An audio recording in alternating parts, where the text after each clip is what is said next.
We're back with the women at the forefront of Zoomer Beauty's new campaign, and we've been talking about an industry whose mantra has long been fixated on youth.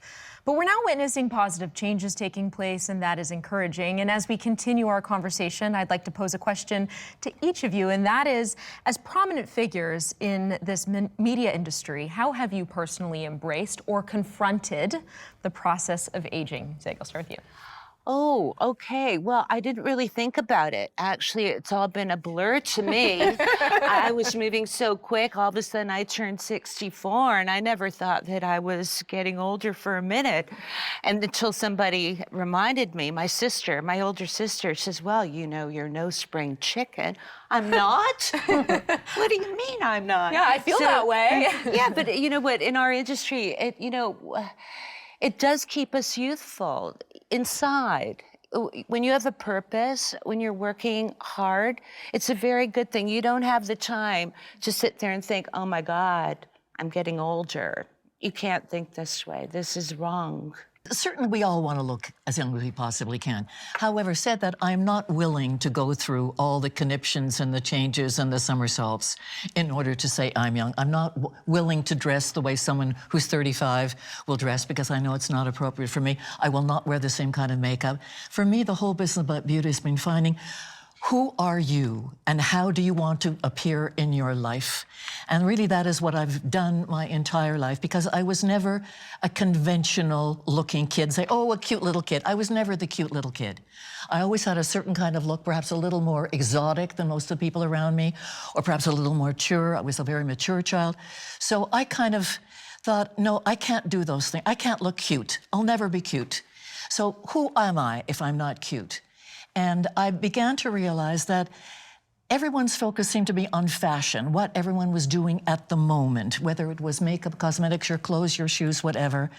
And I thought, no, I'm not going there. Of course, every once in a while, you want what everyone else has. But in general, I thought, what do I want to look like because of who I am and what I am? And that's what I focused on, all this time. And that's what I still do.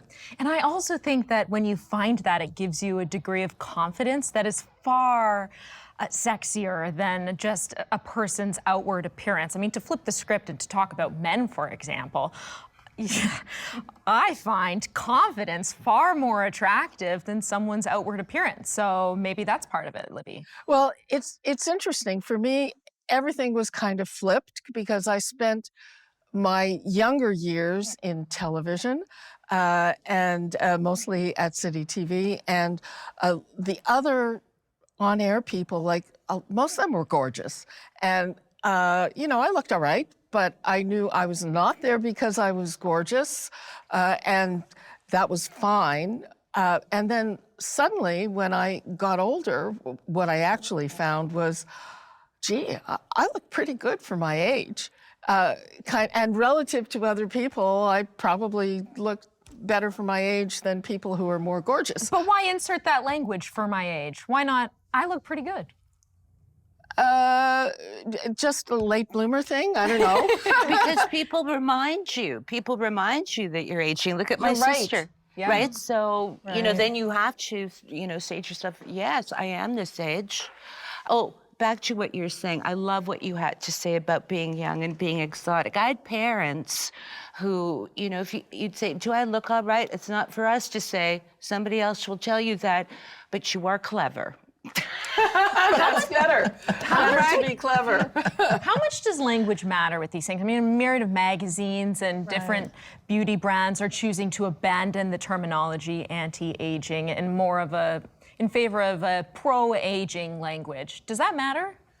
I think it does. I mean, I used to tell myself it didn't matter, but I think it does because it sort of shifts the conversation. So it's less about stopping what's happening to you and more about embracing what's happening to you, which for me, has been a struggle because when you work in an industry where for sure your looks make a big difference, be it modeling or anything, then you sort of feel like that's tied to who your identity is. So then for me, as I was getting older, and I just hit a big birthday, I was getting more and more scared. And then I thought to myself, it doesn't really matter that much because I am surrounded by so many women who are amazing and beautiful and are much older than I am, but I aspire to be like them. So, you know, I think the more you surround yourself with people who are elegant and really are confident, which I think is the key piece, then it changes me. But I know it's been like a huge struggle for me. I was at a point, I remember in maybe my like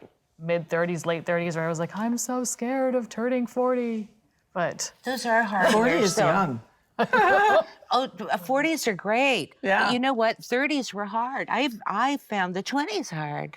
You know, so this is easier. oh yeah, the 20s were the somehow. worst. Oh, yeah. The 20s were the worst. Don't you think this is easy? There are days that maybe not. Maybe it's not okay. You know, back pain or, you know, whatever. Or, you know, puffiness around the eyes. Or, oh, wow, okay, where'd that come from all of a sudden? But you know what? That's normal. But that happened then as well. All right, hold that thought. Quick break. On the other side, beauty meets clever, non-invasive innovation. Next.